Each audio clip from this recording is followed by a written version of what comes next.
Welcome to progress coaching institute. Progress coaching institute में आपका स्वागत है। आइए हम आज शुरू करते हैं क्लास 9th का chapter forces and law of motion. जहाँ पे हम लोग पिछले लेक्चर में समाप्त किए थे उसी के आगे शुरू करते हैं। Mathematical formulation of second law of motion. Suppose an object of mass m is moving along a straight line with an initial velocity u। ऐसा सपोज करिए कि कोई ऑब्जेक्ट है जिसका मास m है, वह एक स्ट्रेट लाइन में इनिशियल वेलोसिटी u से चल रहा है।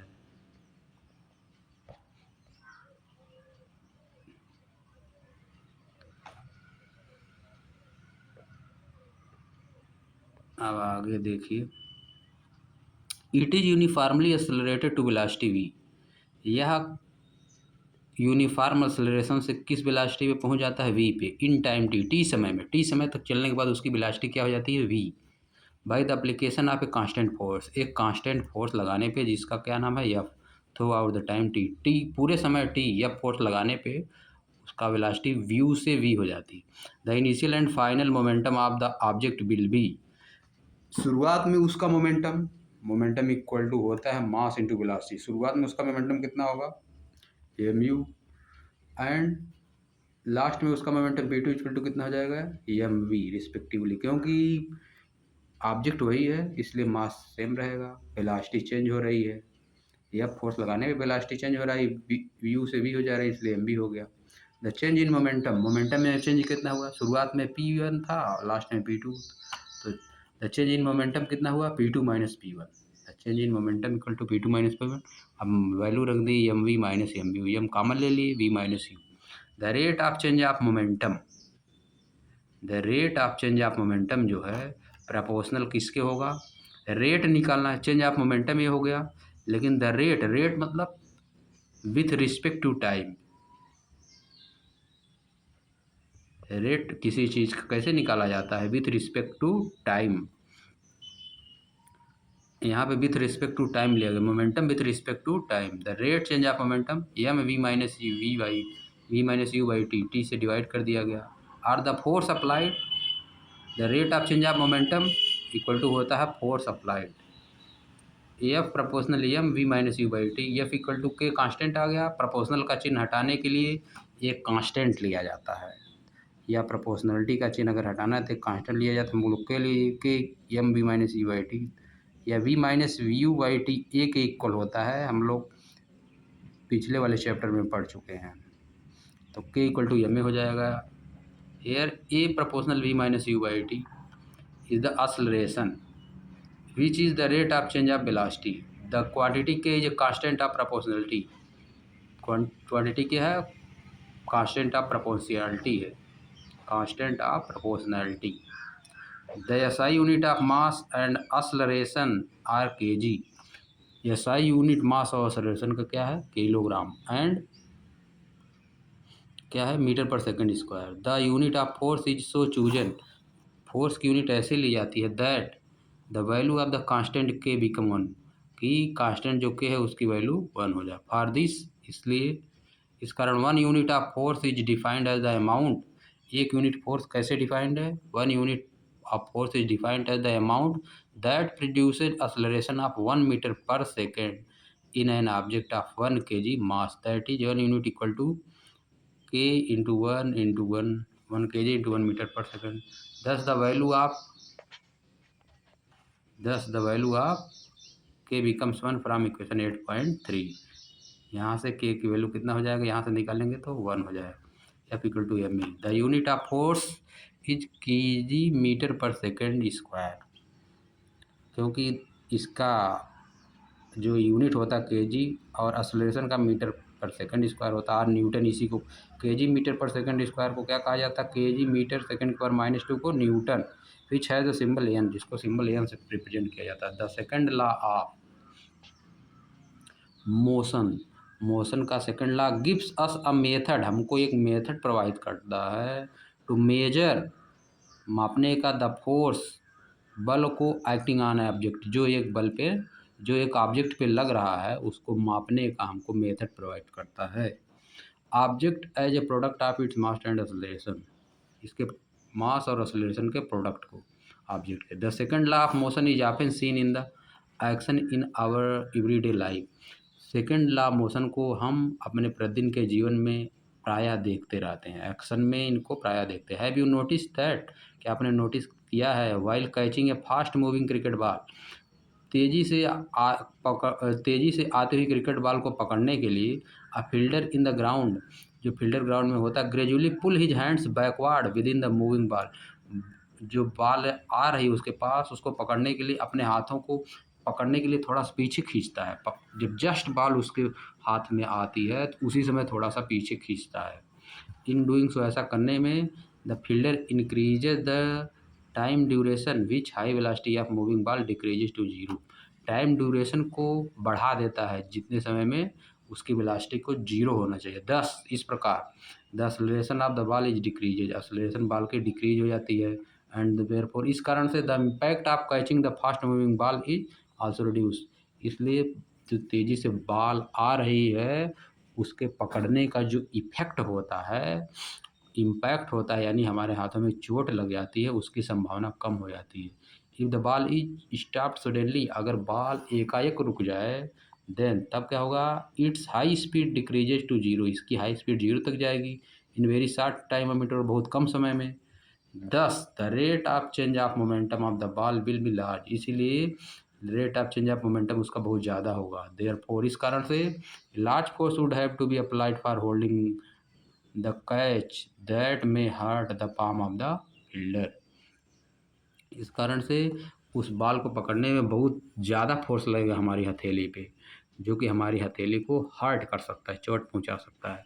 इन हाई जंप, एक ऊंची कूद में एथलीट इवेंट, हाई जंप की एथलीट इवेंट में the athlete are made to fall either on a cushioned bed on a sand bed, या तो एक मिट्टी वाले बेड पे गिरता है जिसमें मिट्टी रहती है, या तो cushioned bed, cushioned bed means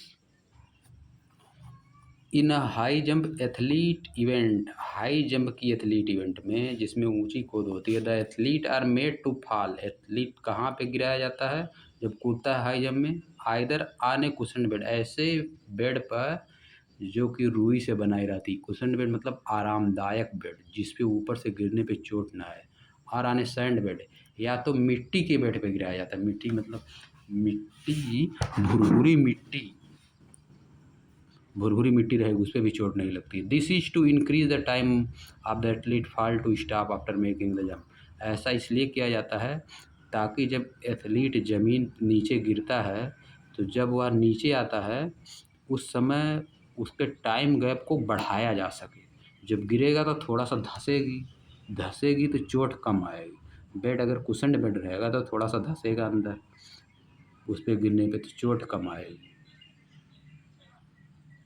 this decrease the rate of change of momentum, यह क्या करता है, रेट ऑफ चेंज, मोमेंटम के रेट ऑफ चेंज को घटा देता है, क्योंकि टाइम ज़्यादा लगती है, टाइम ज़्यादा लगेगी तो rate of change of momentum कम हो जाएगा, क्योंकि ऊपर हम लोग पढ़ चुके हैं कि क्या P इक्वल टू, यहाँ पे देखिए क्या पढ़ चुके हैं हम लोग, या rate of change of momentum M V minus U by T, T अगर ज़्यादा रहेगा तो मोमेंटम कम होगा, जब मोमेंटम कम होगा तो फोर्स कम रहेगा, फोर्स कम रहेगा तो चोट कम लगेगी।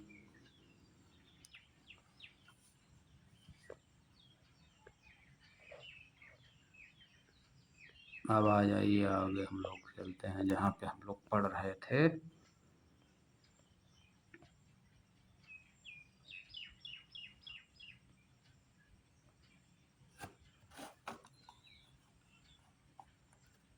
This decreases the rate of change of momentum and has the force, try to ponder होगा, पांडर विचार करिए, हाउ ए कराटे प्लेयर, एक कराटे का player break a slab of ice, ice का स्लैब कैसे एक सिंगल ब्लो में कैसे तोड़ देता है, क्योंकि बहुत तेज़ी से मारता है, बहुत वहाँ पे टच जो होता है बहुत कम समय के लिए टच होता है, इसीलिए वह टूट जाता है, उसका समय बहुत कम होता है, मोमेंटम ज़्यादा हो जाता है, फोर्स ज़्यादा हो जाता है, इसलिए टूट जाता है। यह देखिए बॉल को खींच रहा है बॉल, जैसे ही यहाँ पे इसके हाथ तक पहुँचेगी थोड़ा सा पीछे कर लेगा, इससे क्या होता है टाइम बढ़ जाती है, मोमेंटम कम हो जाता है, मोमेंटम कम हो जाता है तो फोर्स कम हो जाता है तो चोट कम लगती है। A fielder pulls his hand gradually with the moving ball while holding a catch.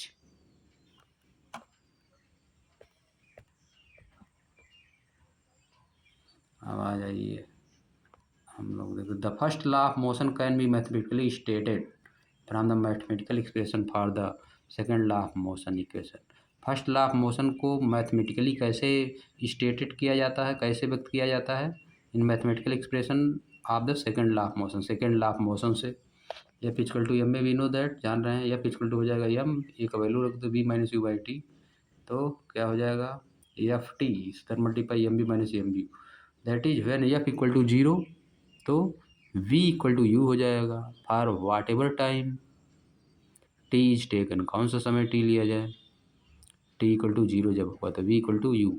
This means that the object will continue moving with uniform velocity, object continuous velocity से मूव करता रहेगा U throughout the time, यानी V equal to U हो जाएगा तो उसी अपना velocity चलता रहेगा जिस वेलोसिटी से चल रहा है। इफ़ यू जीरो, अगर यू जीरो हो जाएगा V will be also zero, V भी जीरो हो जाएगा क्योंकि वी इक्वल टू यू है, that is the object will remain at rest, यानी ऑब्जेक्ट रेस्ट में रहेगा।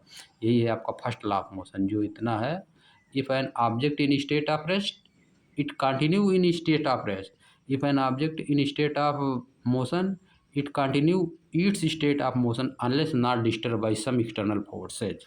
यह होता है फर्स्ट लॉ ऑफ मोशन, यही है पूरा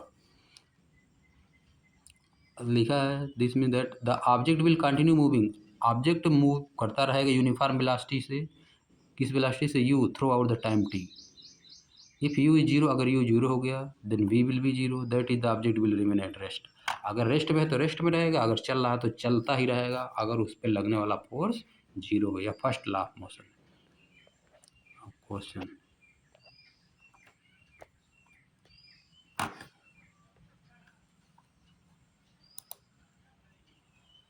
question example 8.1 a constant force act on a object of mass 5 kg, M कितना है 5 kg, for a duration of 2 second, 2 second के लिए T 2 second, to increase the object velocity from 3 metre per second to 7, find the magnitude of the applied forces. Now if the forces was applied for a duration of 5 second what will be the final velocity of the object. इस question को पढ़ के देखिए, दिया है you equal to दिया question में, ये भी दिया है, यह दिया है, यह दिया है, निकाल लेंगे यहाँ से एफ की value, substitution of the values in this relation, F equal to आ गया आपका 10 Newton. Now if the force is applied for a duration of 5 second equal to 5 second then the final velocity can be calculated by rewritten as, इस तरह से इसको इधर उधर करने से यह आ जाएगा, उसी फार्मूले को वी से वी की वैल्यू निकाल देंगे तो आ जाएगा we equal to 13 metre per second substitute करके।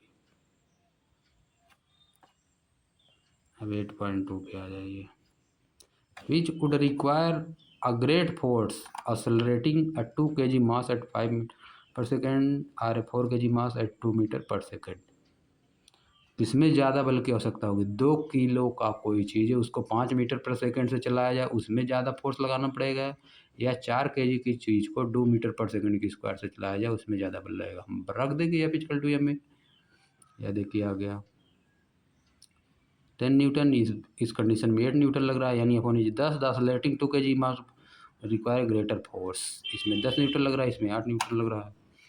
अब देखिए थर्ड क्वेश्चन पे आ जाइए 8.3 a motor car is moving with velocity 108 kilometre per hour and it takes 4 second to stop after the brake are applied. 108 kilometre per घंटे की speed से चल रही है, अगर ब्रेक लगाया जाए 4 सेकेंड लेती है रुकने में। Calculate the force exerted by the brake, brake द्वारा लगा हुआ फोर्स बताइए on the motor car if its mass along with passenger is 1000 kg, अगर इसका मास जो है पैसेंजर को लेकर जो उसमें बैठे हुए हैं 1000। The initial velocity of the motor car दे दिया है मीटर पर सेकंड में, हम लोग इसको चेंज कर लिए, एंड फाइनल वेलोसिटी क्योंकि रुक जा रही है तो जीरो होगा। The total mass of the motor car along with passenger इतना दिया है, time taken to stop motor car 4 second, we have the magnitude of the force F applied by the brake as, निकाल लेंगे हम लोग force on substituting the value, सब value substitute करने में हम क्या पाएंगे, इतना न्यूटन आ गया, फोर्स आ गया। -75 Newton. The negative sign tells us that the force exerted by the brake is opposite to the direction of the motion of the motor car. Negative sign क्या बताता है? जो फोर्स लगेगा वो अपोजिट साइड में लगेगा, जिस दिशा में स्पीड हो रही है। अब 8.4 पे आ जाइए। A force of 5 Newton, 5 Newton का एक बल gives a mass m1 and acceleration of 10 metre per second का एक्सेलरेशन दे दिया, and mass m2 and acceleration of 20 metre per second. What acceleration would it give if both the masses were tied together? अगर दोनों एक साथ बांध दिए जाए तो क्या कितना एक्सेलरेशन होगा इसी फोर्स से, 5 न्यूटन की फोर्स। हाँ ये देखते हैं, यह देखिए यहाँ से निकाल दिया, यहाँ से हम लोग मास निकाल लेंगे दोनों का, m1 m2 की वैल्यू निकाल लेंगे। m बराबर दिया है, m1 का वैल्यू आ गया, m2 दोनों ऐड कर देंगे, टाइड टुगेदर से 0.75 kg।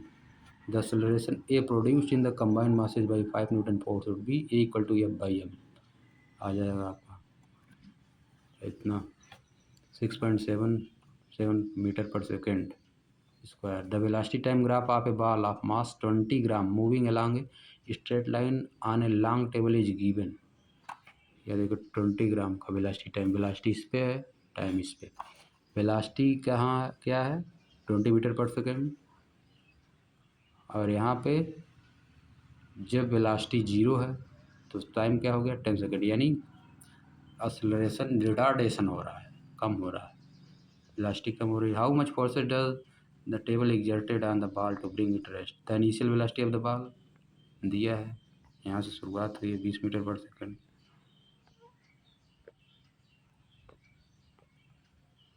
Due to frictional force exerted by the table, the velocity of the ball decreases down to 0 in 10 second. 10 second में देखिए 0 हो गई है, यहाँ से यहाँ पे 10 सेकेंड में 0 वेलोसिटी हो गई। Equal to the, since the velocity time graph is straight line, it is clear that the ball moves with a constant acceleration से चल रही है। The acceleration A is equal to B minus U by T आ गया 2 centimetre पर second square, यानी metre में इसको change कर दिए। फिर इसके बाद the force exerted on the ball, F value रख के एफ निकाल लिया, आंसर आ गया। The negative sign implies that the frictional force table is opposite to the direction of the motion of the ball. अब हम लोग third law of motion next video में पढ़ेंगे।